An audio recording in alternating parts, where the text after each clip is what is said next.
মুরগা এক সাইডে, কয়েল পাখি এক সাইডে। এখান থেকে পুরোটা আমরা নেট দিয়ে ঘেরাও করে দিচ্ছি, নিচে প্লাস্টিকের নেট দিয়ে উপরে আমরা ওই মাছের পুষ্কুনি পাড়া যে। হ্যালো গাইস, আসসালামু আলাইকুম। আপনারা সবাই অনেক ভালো আছেন এবং আমরা দেখে বুঝে গেছেন আজকে ভিডিওটা কি নিয়ে হতে চলেছে। আজকে আমরা ইতিমধ্যে আমাদের খামারে অনেক কিছুই পরিবর্তন করে ফেলেছি, আগের ভিডিওটা দেখলে বুঝতে পারবেন। আমরা কিন্তু ইতিমধ্যে আমার খামারটা এক সাইড করে ফেলছি, মুরগা এক সাইডে, কয়েল পাখি এক সাইড, সব কিছু আলাদা আলাদা। আর আমরা ইতিমধ্যে আরেকটা কিছু করার চেষ্টা করতেছি, আমরা এই খামারটার মধ্যে অন্য কিছু উঠাবো। আমাদের ইতিমধ্যে মুরগিগুলোকে আমরা দেখাচ্ছি দাঁড়ান দূর থেকে। এখান থেকে পুরোটা আমরা নেট দিয়ে ঘেরাও করে দিচ্ছি, নিচে প্লাস্টিকের নিপাড়া যে বেড়াগুলো দেয় নেট দেয়, ওই নেটগুলো দিছে।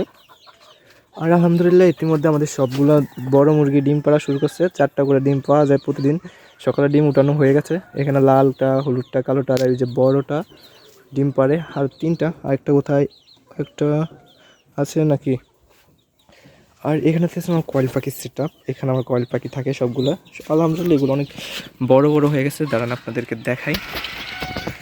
এগুলোর বয়স আজকে মাত্র 13 দিন। 13 দিনে প্রায় 50 গ্রামের 40 থেকে 50 গ্রাম ওজন আইসা পড়ছে।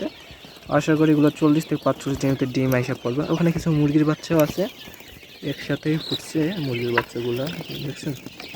এখানে প্রায় 6 পিসের মতো কয়েল পাখি আছে। আপনারা চাইলে নিতে পারবেন আমাদের থেকে, আমরা অর্ডার দিলে আপনাদেরকে দিতে পারবো। আমাদের বাড়িতে কিন্তু ইনকিউবেটার ছিল, এটা ইনকিউবেটার করে এখন এটা বুডিং বানাচ্ছি, বুডিং করে এটা। আর আমাদের বুডার লাইট এখানে। আর দেখছেন আমরা কিন্তু ইতিমধ্যে পুরোটা পরিষ্কার করে ফেলছি, কারণ আমরা পুরো মুরগি কয়েল পাখি সব বাইর করে এখানে আমরা সোনালী মুরগা পালার চেষ্টা করব। এখানে প্রায় 200-র মতো সোনালী মুরগা পালা যাবে আশা করি।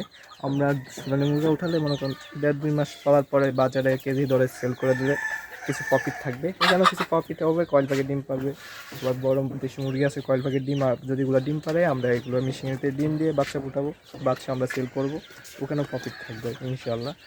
আরও ফিউচারে আরও অনেক কিছু করার চিন্তা ভাবনা আছে, আমরা সবই করব। তো গাইস, আজকের ভিডিও এই পর্যন্তই। আল্লাহ হাফেজ।